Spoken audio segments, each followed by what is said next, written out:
6 years of on-again off-again love with Chase. He tossed me a plain band and said, "Emery, come meet my folks this weekend. Take it, and go get a bob cut, Mom likes short hair."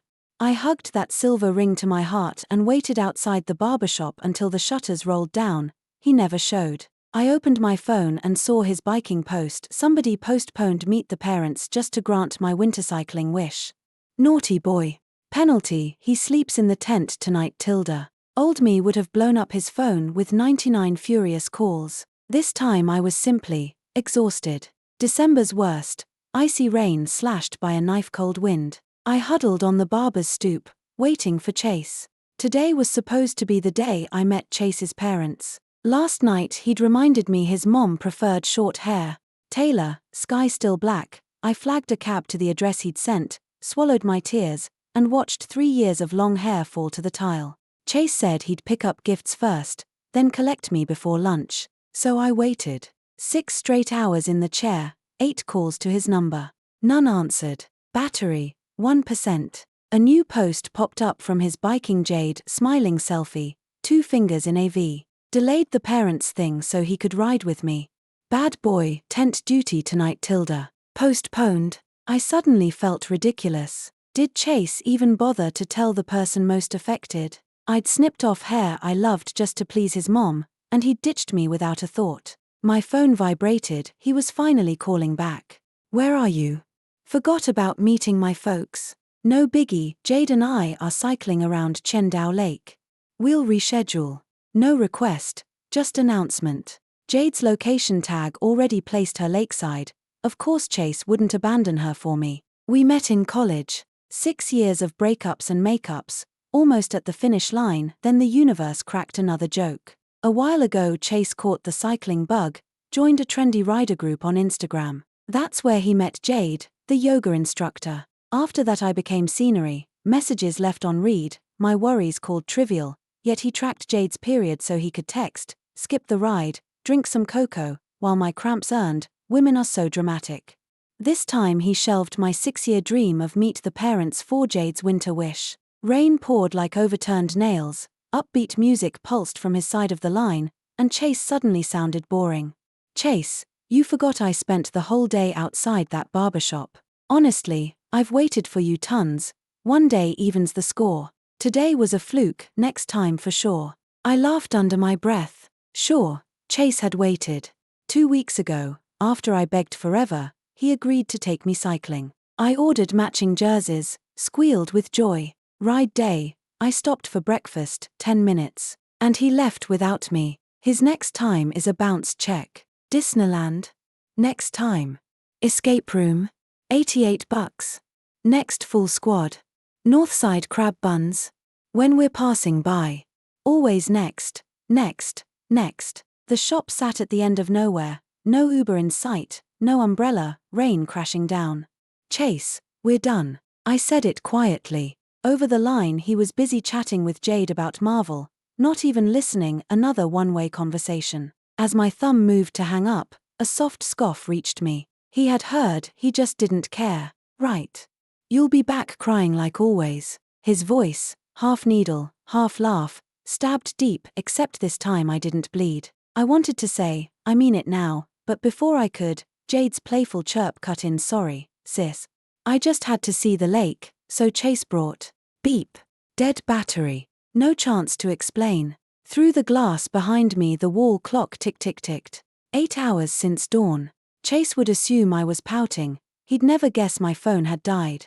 Cloudburst. I curled on the stoop, soaked, feet swollen and numb. 3 hours later the rain halted. I pushed myself up and stumbled toward the main road, every step a shiver. I'd dressed for impressions, not hypothermia, just a thin autumn blouse. Night cold bit through the wet fabric, my teeth clacked, vision tunneled, and I dropped in the middle of the street. I woke beneath hospital fluorescence. A passing cabbie had brought me in. Cameron, noticing my daze, pressed a cup of warm water into my hands. "Lovers quarrel?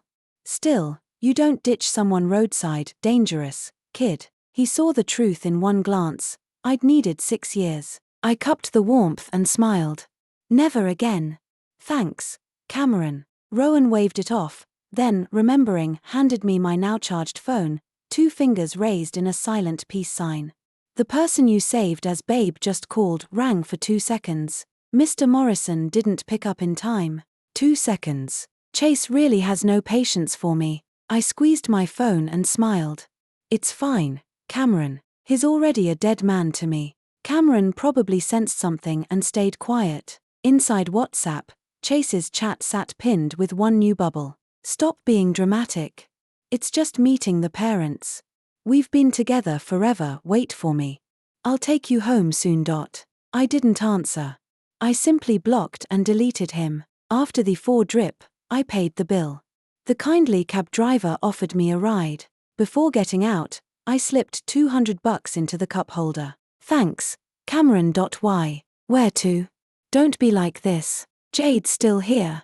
Don't give people something to laugh about. I blinked, staring at Jade, pale and limp on the sofa. She looks like she's in real pain. Maybe go check on her first. Chase glanced over, then back at me. I'll take care of her. Take some cash and go window shop.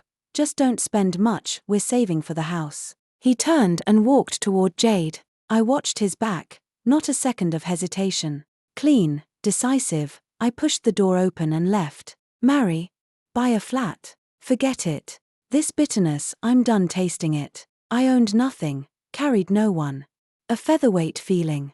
On my phone I bought the first mystery flight deal that popped up. I stepped into the terminal, boarded, and the plane circled over romantic Shangri-La before landing. Once, Chase had said, lovers have to see Shangri-La together. Watch high glitter gold.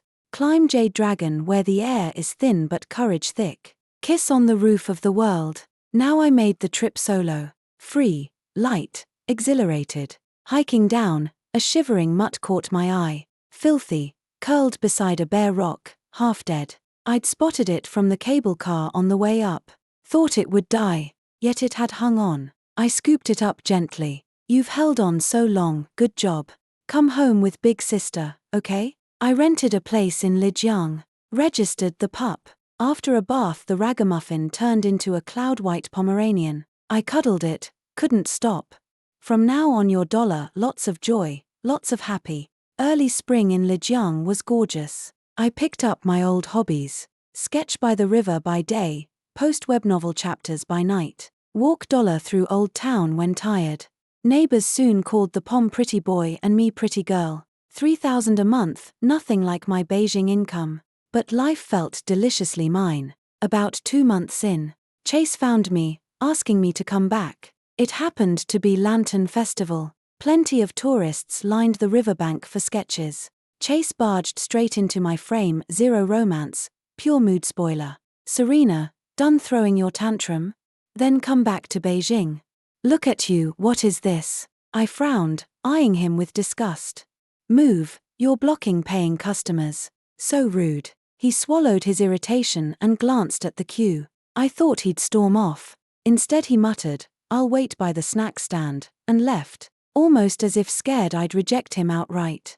Customers kept coming in waves. My brush never stopped. I gnawed on multigrain pancakes between portraits, looking a mess, yet blissful. Night fell, crowds thinned. Chase straightened and planted himself before my easel. You slog all day without even a proper meal, how is this life bearable? Still packing up, I smiled. Doesn't feel bad at all. I'm happy. Once freedom takes root, it sprouts endless life, something he'll never grasp.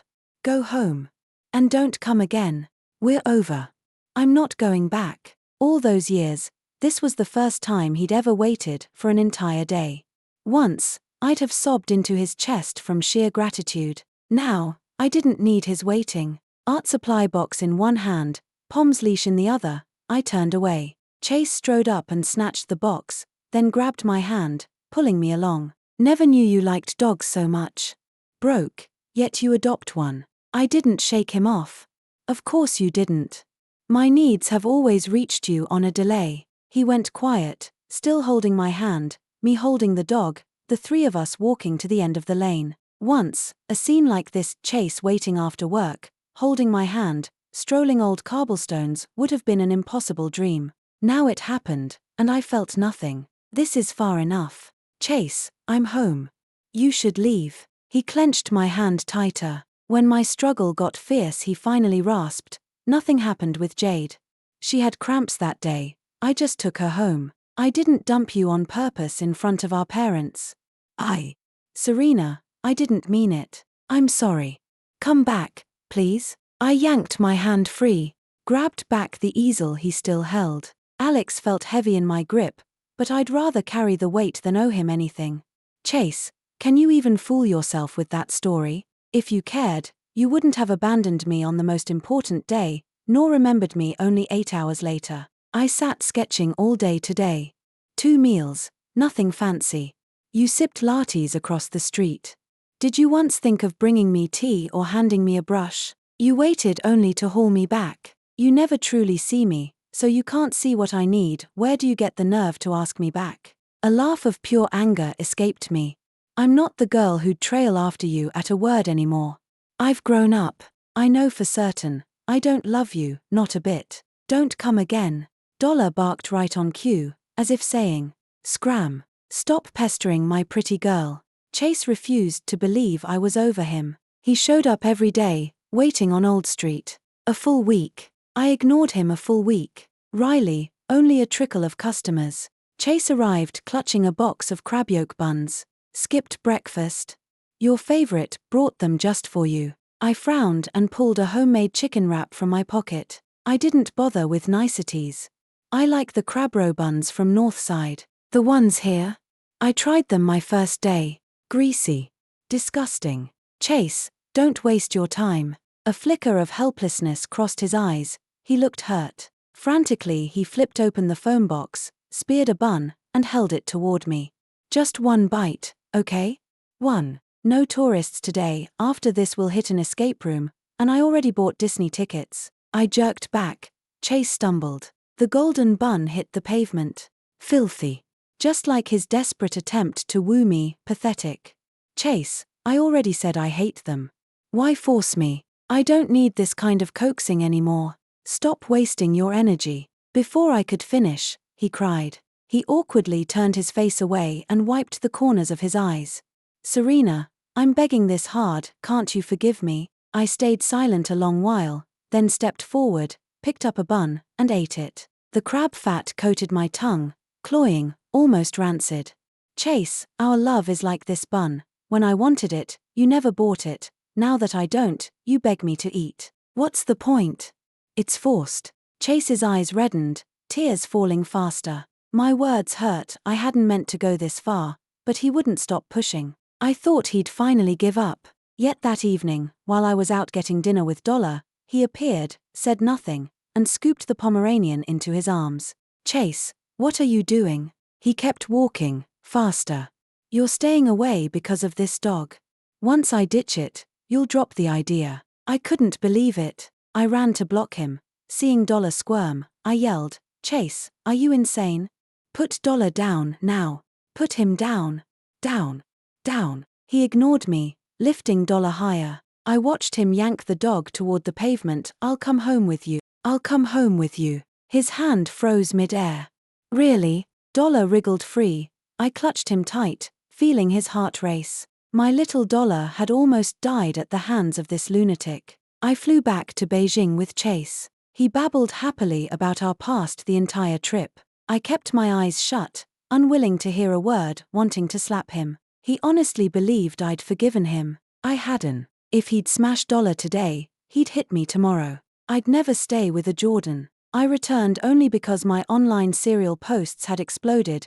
The editor wanted to meet in Beijing about publishing rights. I'd kept postponing, but Chase's dog hostage stunt forced the trip. Serena, you've always wanted to meet Mom.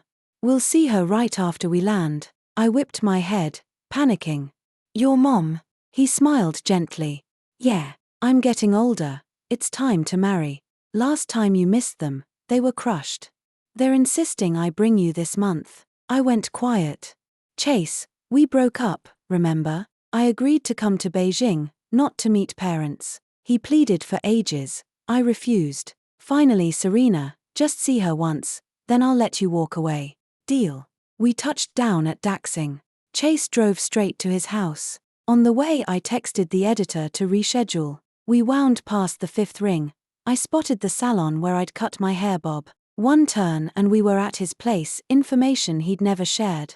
His mom greeted me like fireworks, pressing a $200 cash gift into my hand. I'd always known they were poor, yet the crumbling concrete box shocked me. Not the poverty itself. I was stunned that Chase, earning so little, still bought a car and cycled every weekend instead of fixing their roof. A shiver ran through me. Thank God I hadn't married him. Little Serena, come help me rinse vegetables. I nodded and followed her into the cramped kitchen. I hear you dated Xiao Chase 6 years. After so long, maybe skip the bride price. My hands stilled in the sink. So long dating means a girl deserves nothing? She laughed. I just mean, Chase has a civil service post, Beijing posts are gold, girls line up. And you cut ties with your family, right? We don't need riches, but every bride needs a mom. If your mom won't show, the wedding ceremony loses face. Maybe, skip the whole wedding? My head filled with question marks. I'd thought Chase selfish. His mom was surreal. Does Chase know your thoughts? Oh yes. He sends us $1,000 a month. We pinch pennies so he can save for a wife. I stayed silent and finished the vegetables. At dinner she pried into my family's money. I lost patience. About the same as yours. She shut up. Afterward she asked me to wash dishes. Figuring I'd never return, I agreed. Mid-wash, my stomach cramped, must have been the greasy buns. I went to look for the bathroom and happened to overhear Chase's mom pleading with him. What's the point? Even if you land a civil service post, you still want to marry a pauper like her? With our family situation, how will you two ever buy a house? I heard Chase answer, she's easy to push around, easy to control. Life with me is more comfortable. I rushed into the stall, finished, stuck 2 fingers down my throat, and vomited until nothing was left. That same night I paid top dollar for a cab and bolted. Chase really should have taken me home sooner. If he had, I swear I would have scampered away on hands and knees and never come near him again. The next morning I woke up in a hotel and arranged to meet my editor to talk publishing rights. I'd already blocked Chase on WhatsApp, so he bombarded me from new numbers. He looked ready to haunt me. Terrifying. I signed the rights contract in a rush, yanked out the SIM, and registered a fresh number. Thanks to Chase, in this sprawling city of Beijing I didn't have a single friend. I'd only had him. Now it's different. I have my Pomeranian, readers who adore me, and hobbies I've picked up again. I left him and became better. Let him rot in the mud. I went home. Mom missed me and said my lovesick brain had finally been cured. My parents no longer worried I'd squander the family fortune once it was in my hands. We're so wealthy Chase couldn't reach our level in 8 lifetimes. TCH, lucky he dumped me, or I'd still be stuck in poverty relief. 3 years later Chase got married. A classmate messaged me, Serena, you two were together 6 years, I thought he'd marry you. Never expected him to end up with someone else.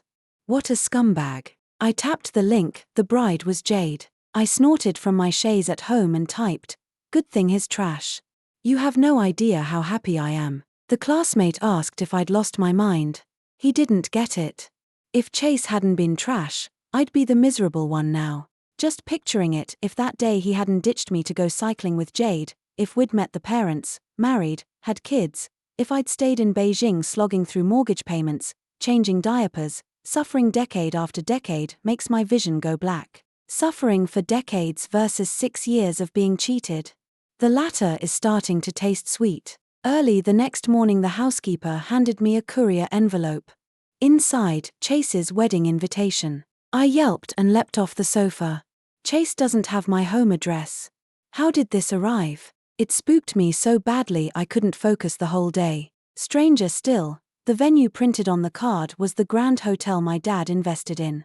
Why would Chase leave Beijing and hold the wedding in Guangzhou? Curiosity gnawed at me. After 10 days I couldn't stand it. I told the chauffeur to take me to the Grand. The moment I stepped out I beelined to the front desk and asked to see Chase's reservation. Front desk knew me and swarmed around warmly. Casey, what brings you here? Can you pull up the banquet hall bookings? Let me take a look. The moment I spoke, The manager frowned yet nodded. We have the records, I'll show you right away. I followed him to the computer and scrolled through a full page of reservations. Chase's name wasn't there at all. Why the lie, and how did he get my address? While I stood dazed, a rough force yanked me into a sandalwood-scented embrace. Serena, you're a hard woman to find. It was Chase's smell. I shoved him off and said coldly, how did you get my home address? He was frank, I asked Rachel. She refused, but she owed me from college, so she mailed the invitation to your place. Then, voice cracking with pain and love, he added, Serena, I've waited here 10 days to explain. The wedding's fake. I still love you. Please forgive me and come back. I spat in his direction. Forgive my ass. I'm done giving charity. A chill flashed in his eyes. He lunged and pinned me. Shock jolted through me. Was he planning to drag me upstairs and make up in bed? Not happening. As if I still crave his body, please. I screamed at front desk, help. Pervert. Chase clapped a hand over my mouth, told them we were lovers quarreling, and ordered them to stay out of it. Just as he hauled me toward the elevator, front desk arrived with security. That's him. Grab that man. He's harassing our heiress, ugly toad lusting after swan meat. Look in a mirror, sleazeball. I almost burst out laughing. The manager clearly lived online. Security hauled Chase away. A month later I heard he'd been dismissed from his post. Word was his fake marriage to Jade had leaked. Jade truly loved him. Chase had used a sham wedding to smoke me out. I never showed, never looked back. Chase then refused to go through with the fake vows. Jade panicked, posted a PowerPoint online to pressure him, and the story spread until it reached their superiors. He lost his job. Jade realized she'd pushed too hard, vanished, and flew overseas for grad school. Chase, penniless and desperate, snapped. One windy evening on a balcony he simply disappeared into the air. When I heard, I was home watching Ultraman Tiga. I felt a twinge of sadness and a sigh. Everyone shapes their own life, and blame lies with the chooser. I shouldn't shed another tear for him. Thanks for listening to today's story. On a scale of 1 to 10, how would you rate it? If you enjoyed this video, like and share it with friends. We look forward to your comments. Don't forget to subscribe for more great stories. See you next time.